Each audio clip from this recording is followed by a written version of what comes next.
Jadi sudah saya sampaikan Pak Wali Kota kemarin ya, supaya ini betul-betul dibuat perwali.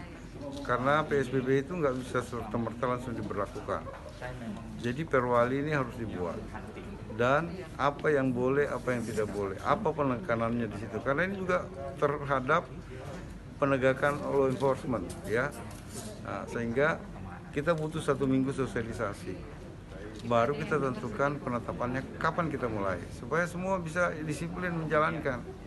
Jangan sampai ada yang diisolasi, yang lain tetap berkeliaran ya. Nah, terutama yang kita ingin pastikan ODP ini dulu Pak. ODP ini harus dipastikan itu udah dalam karantina ya.